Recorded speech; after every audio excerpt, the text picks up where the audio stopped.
আয়াত ৮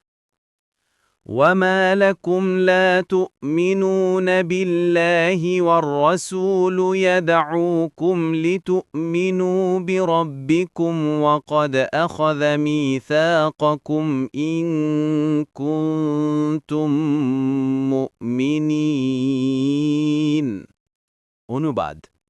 আর তোমাদের কি হলো যে তোমরা আল্লাহর উপর ঈমান আনো না অথচ রাসূল তোমাদেরকে তোমাদের রবের প্রতি ঈমান আনার জন্য ডাকছেন অথচ আল্লাহ তোমাদের কাছ থেকে অঙ্গীকার গ্রহণ করেছেন যদি তোমরা ঈমানদার হও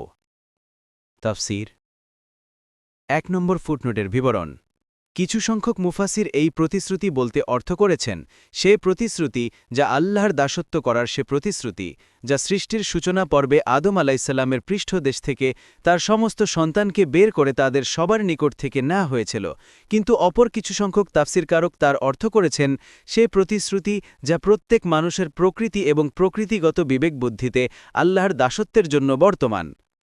কিন্তু সঠিক কথা হলো এর অর্থ হচ্ছে আল্লাহ এবং তার রসুলের আনুগত্যের সচেতন প্রতিশ্রুতি ঈমান গ্রহণের মাধ্যমে প্রত্যেক মুসলিম আল্লাহর সাথে যে প্রতিশ্রুতিতে আবদ্ধ হয় কোরআন মজিদের অন্য এক স্থানে যে ভাষায় এই প্রতিশ্রুতির উল্লেখ করা হয়েছে তা হচ্ছে আল্লাহ তোমাদের যেসব নিয়ামত দান করেছেন সেসব নিয়ামতের কথা মনে করো এবং তোমাদের কাছ থেকে যে প্রতিশ্রুতি গ্রহণ করেছেন তার কথাও মনে করো সে সময় তোমরা বলেছিলে আমরা শুনলাম এবং আনুগত্য করলাম আর আল্লাহকে ভয় করো আল্লাহ মনের কথাও জানেন সূরা মাঈদা উবাদা বিন সামেদ থেকে বর্ণিত তিনি বলেন রসূলুল্লাহ সাল্লাল্লাহু আলাইহি ওয়াসাল্লাম আমাদের থেকে এই মর্মে বাইয়েত গ্রহণ করেছিলেন যে আমরা যেন সক্রিয়তা এবং নিষ্ক্রিয়তা অবস্থায় উভয় অবস্থায় শুনি এবং আনুগত্য করে যাই এবং সচ্ছলতা এবং অসচ্ছলতা উভয় অবস্থায় আল্লাহর পথে খরচ করি ভালো কাজের আদেশ করি এবং মন্দ কাজে নিষেধ করি আল্লাহ সম্পর্কে সত্য কথা বলি এবং সেজন্য কোনো তিরস্কারকারীর তিরস্কারকে ভয় না করি মুসলিম মুসনাদে আহমদ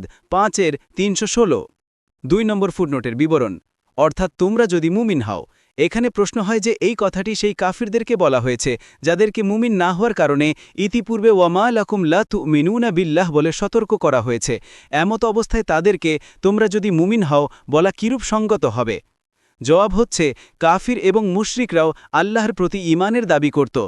প্রতিমাদের ব্যাপারে তাদের বক্তব্য ছিল যে মা না'বুদুহুম ইল্লা লিয়ুকাররিবুনা ইলাল্লাহি যুলফা তাদের ইবাদত তো আমরা কেবল এই জন্যই করি যে এরা সুপারিশ করে আল্লাহর নৈকট্যের অধিকারী করে দিবে সূরা আজ-জুমার ৩ অতএব আয়াতের উদ্দেশ্য এই যে আল্লাহর প্রতি ঈমানের দাবি যদি সত্য হয় তবে তার বিশুদ্ধ এবং ধর্তব্য পথ অবলম্বন করো দেখুন আত-তাহরীর ওয়াত-তানওয়ীর